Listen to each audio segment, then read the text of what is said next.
ఇలాంటి మరెన్నో వీడియోలు చూడడానికి like, share, subscribe and comment. ఈరోజు ఈ వీడియోలో 2025 సంవత్సరంలో మత్స్య జయంతి ఏ రోజున వచ్చింది, మత్స్య అవతార కథ గురించి, ఈరోజు పాటించవలసిన ఆచారాల గురించి తెలుసుకుందాము. హిందూ మత పురాణాల్లో శ్రీ మహావిష్ణు అవతారాల్లో మొదటి అవతారం మత్స్య అవతారము. మత్స్యం అనగా చేప. ఈ అవతారంలో విష్ణువు 2 పనులు చేసినట్లుగా పురాణ గాథ.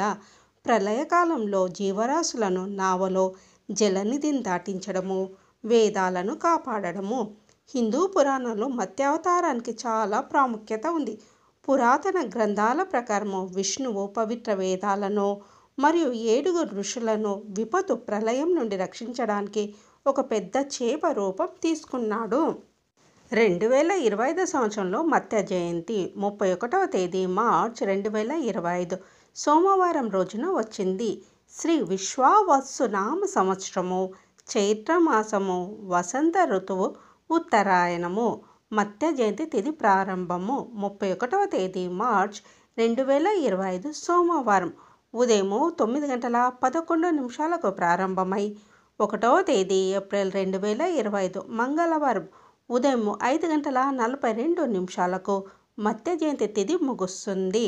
పూజా ముహూర్తము మధ్యాహ్నము 1:40 నుండి సాయంత్రము 4:09 వరకు, దాదాపు 2:29. ఈరోజు భక్తులు విష్ణువును ప్రసన్నం చేసుకోవడానికి నిర్జల ఉపవాసం పాటిస్తారు. నిర్జల ఉపవాసం చేయలేని వారు సాత్విక ఆహారాన్ని మాత్రమే స్వీకరిస్తారు.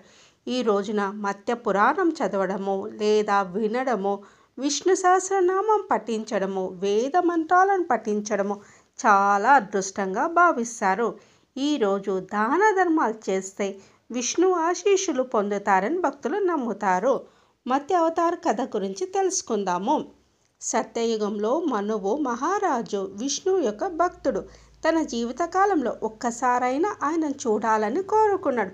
యుగము ముగింపు దశకు చేరుకుంటుండగా బ్రహ్మదేవుడు గాఢ నిద్రలోకి జారుకున్నాడు. ఈ అవకాశాన్ని అందిపుచ్చుకున్న హయగ్రీవుడు అనే రాక్షసుడు పవిత్ర వేదాలను దొంగలించి సముద్రంలో దాక్కున్నాడు. బ్రహ్మ మేల్కొని దొంగతనం జరిగినట్లు గుర్తించినప్పుడు అతడు విష్ణు సహాయం కోరాడు. వేదాలను తిరిగి పొందడానికి విష్ణువు మత్స్య అనే గొప్ప చేప రూపాన్ని తీసుకున్నాడు. ఒకరోజు కృతమాల నది వద్ద తన కర్మలు చేస్తుండగా మనువు రాజు తన చేతిలో ఒక చిన్న చేపను కనుక్కున్నాడు. ఆ చేప రక్షణ కోసం వేడుకుంది. మనువు దాన్ని తన కమండలంలో ఉంచాడు.